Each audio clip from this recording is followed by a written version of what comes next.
started Lone Star Dog Ranch about 10 years ago as a boarding facility that we wanted to be kind of a one-of-a-kind thing where, you know, dogs are in as close to a home-like setting as you could get. We started the rescue in a really small way.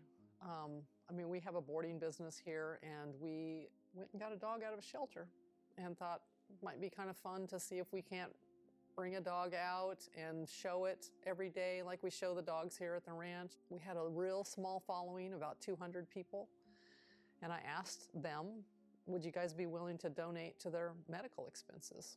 And the little tiny village that we had then jumped on it, and we rescued one, got her adopted, rescued another, and it just took off from there. Dog Ranch Rescue is completely volunteer, 100%. There is no salary. We have no overhead for people because everything that we do is volunteer, and we've always said we wouldn't do it any other way. There is no time when we would take a salary. That's just not how we work. These are donor dollars, and we want to make sure that they go to the best use possible, and that's to the dogs. We are a family-owned business. It's myself, my husband, 2 sons, Travis and Wes, and my daughter, Jessica. My mom is the backbone of everything. Not just this rescue, not just this business, but our lives as a family. She is the driving force, and I couldn't be more grateful to have her as an example in my life. My mom is the creator of all this. Without her, obviously, we wouldn't be able to do anything. She's the one who leads the charge on everything we do, and I wouldn't have it any other way. Jessica, she's a terrible person. Nobody likes her. She is my right hand. We are the same. We're the same person. We just wear different size pants. My sister is definitely just like my mom in the best way. She is determined and relentless and just steadfast in everything that she does. So Travis is my younger brother, but I often think of him as my twin. We're only 14 months apart. Travis is he's very stable with the dogs. He has a very stable energy with the dogs. He's an excellent evaluator on temperament and behavior. You can count on him to do what's best for the dogs and give them everything they need. My dad is the quiet guy behind the scenes. You don't hear from him as much and you don't see him as much, but he is Mr. Medicine. And people don't know how hard of a job that is. There's a lot of medicine, and you should see our stack of envelopes of dogs' medicine that need to be given, but it's a big job, and he tackles that well. Wes is the emotional guy. He has a lot of emotion that he puts into these dogs, and they touch his heart in a way that is somewhat painful sometimes, that he feels the pain that they feel. He's made some very impactful videos for our rescues. He brings his feelings to his films so that other people can feel what he feels.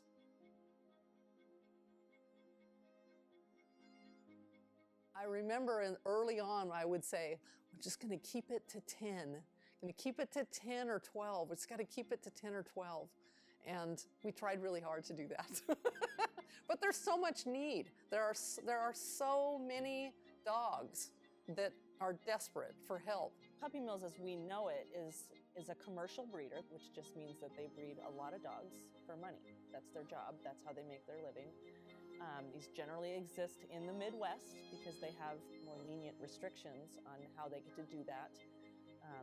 Missouri has the most of them, and when you drive through Missouri, like when we go to the auction, you can see them. You go by these properties that have these big, long barns, big, long metal buildings that you would think, have chickens or maybe pigs in them or something, but they don't. They're filled with dogs that live in cages, and they live their entire life in cages just big enough for them to be able to turn around, I think is all that's required by the USDA who governs them, and food and water. That's the only thing that they get, which is not how dogs should be kept. Some of them do release dogs from time to time, or when you go to the auction and you can buy their freedom. We turn it into action with Laura Galloway because she is the igniter.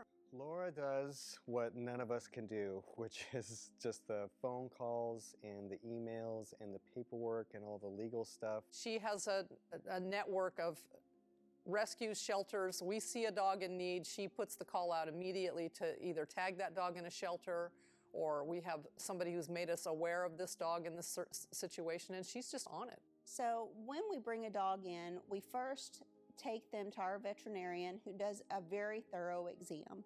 From the tip of their nose to the tip of their tail, we're going to look at every single need that they have. Then she comes back to us with a list. Sometimes the list is short, sometimes the list is long. But regardless of what's on the list, we're going to meet that need. If they need to see a dermatologist, if they need to see an eye specialist, if they need to go to Texas A&M and have heart surgery, we're going to get it done. And we know that the village is going to provide the funds to take care of those needs. So when the funds come in, the majority of our funds go right back out in caring for the dogs that we have and meeting their medical needs. I think the thing that sets us apart from others is the transparency that we have. Because we have the Facebook page that we have, and because we have as many followers as we do, and the way that we do things, you're able to see what we're doing all the time. You can see our facility, you can see the dogs that we take in, you can see them from start, you can see them through the middle and the challenges they have, and you can see them all the way to the end. And that's what people want. They want to see where their dollars are going. They want to see that they've made a difference and see the change that they've affected. And I think that means a lot to them. I post a picture of this dog in the shelter or this dog in this situation, so they know that dog that minute. Every day, they get an update on this dog or that dog, and they get to follow it all the way through its metamorphosis. If we've taken in 25 dogs, we could get 300 applications in a week. So it is a huge volume. You know, I can hear my phone just going ding, ding, ding, ding, ding as we're driving in with 25 dogs, knowing exactly what's going on.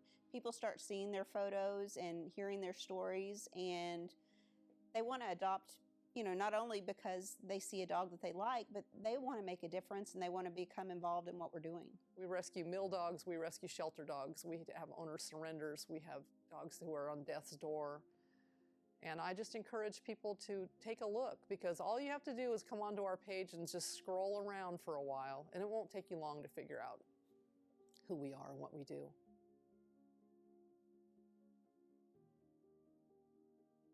So we really try to take each dog and look at what their needs are going to be, and we're blessed that we have quality applicants that apply.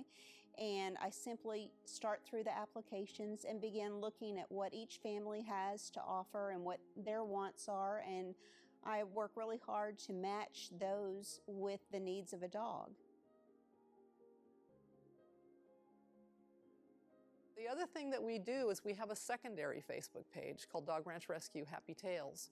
And I think it's grown to 12,000 people now. But it's where the people who have adopted from us, the dogs that have now been adopted, they post pictures of the dogs in their life, in their homes, with their families. So the village continues to follow them because they know these dogs, and now they know their families, and this family knows that family, and friends become friends, and it's just a big connected group of people with a common interest of the love of dogs. The village is the people who follow our Facebook page every day, which has grown over 70,000 people now. We have hard days in here. Some days are hard, and some days are emotional, and the struggle is real. They provide the support when we need it. When we're down and we say we're down, they come right back and lift us back up. There's something special and something unique about the people who follow our page. This constant stream of kindness and caring, and that's who they are. And they come here every day to the page to laugh, to cry, to watch these dogs come to life. Without the donor base and the village that we have, we would have nothing.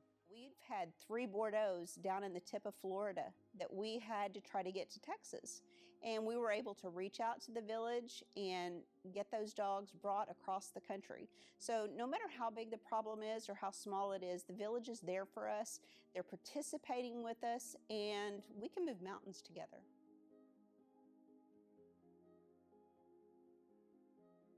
I was raised with dogs in our lives, and working in my mom's grooming shop as a kid, where dogs were together and we learn about dog behavior, and this comes naturally to us.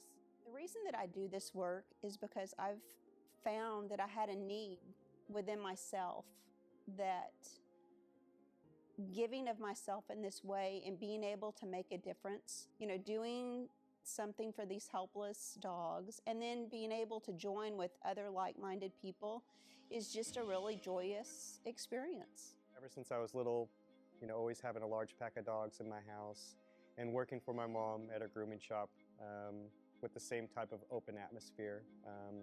All the personalities are intermingled and mixing, and it's your job to pay attention to what's going on and to make sure that everything's happening the way that it should. I personally do this work because it feeds my soul.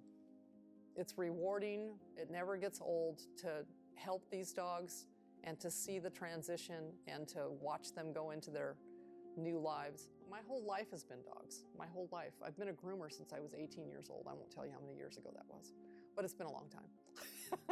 Fundraising in this line of work it's never ending. It's never, there is no finish. There is no end point, because there will never be a shortage of dogs that need help.